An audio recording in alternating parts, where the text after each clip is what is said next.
আশা করি সবাই ভালো আছেন। রমজান মাসে আশা করি যারা মুসলিম ধর্মাবলম্বী তারা রোজা রাখতেছেন, নামাজ পড়তেছেন। তো সবাই সবার জন্য দোয়া করবেন। আর যারা নতুন ইউটিউবার সবাই দোয়া করবেন, সবাই যেন সাকসেসফুল হতে পারি। সেই সাথে এখানে একটা বিষয় আমি গ্রুপে দেখলাম, অনেক জায়গায় দেখলাম অনেকের একটা সমস্যা, সেটা হলো যে অনেকে বলে ভাইয়া আমার নতুন ইউটিউব চ্যানেল, এখানে আমার একটা ভিডিও দেখা যাচ্ছে যে ভাইরাল হয়ে গেছে। তো ভিডিওটা ভাইরাল হয়ে গেছে, এটা পরে দেখা যায় আমার থাম্বনেলটা আমার পছন্দ হলো না, সেখানে থাম্বনেলটা আমার মানে এইচডি হলো না বা ভালো হয়নি। তো আমি থাম্বনেলটা কিন্তু চেঞ্জ করতে পারবো, বা চেঞ্জ করলে কি আমার এই ভাইরাল ভিডিওটা কি ওখানে স্টপ হয়ে যাবে, আগের মতো ফিরে যাবে, নাকি ভাইরালে থাকবে? তো এখানে বিষয়টা হলো যে আমি প্রথম যেটা বলবো সেটা হলো, আপনি যদি ভিডিওটা এডিট না করেন বেটার হবে। যেভাবে চলতেছে চলুক, ভাইরাল হয়েছে হোক। আর করলে হয়তো বা সমস্যা হবে না, আমার যতটুকু জানা যে সমস্যা হবে না। তারপর আমি মনে করি যে আপনি যদি এডিট না করেন এটা কিন্তু খুব ভালো হবে, বুঝছেন? তো আপনারা কিন্তু ভিডিওটা চেষ্টা করবেন এডিট না করার জন্য।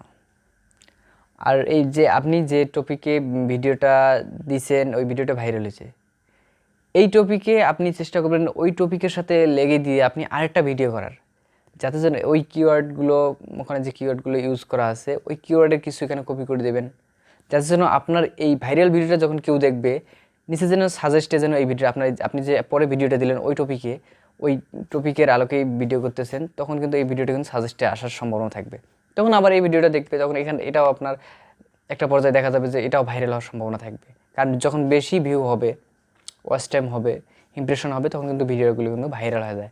ভাইরাল হলে তখন ব্রাউজ ফিচার সাজেস্টে কিন্তু চলে যায়।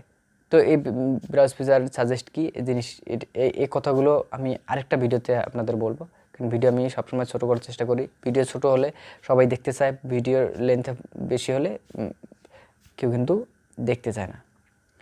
এজন্যই তবে আজকের ভিডিওটা অনেক ছোট, এই বিষয়টাই ছিল বলার। তো আশা করি সবার ভিডিওটি উপকারে আসবে, বিশেষ করে যারা নতুন ইউটিউবার। ভালো হলে অবশ্যই লাইক, কমেন্ট, শেয়ার করবেন। বুঝতে সমস্যা হলে অবশ্যই কমেন্ট বক্সে জানাবেন।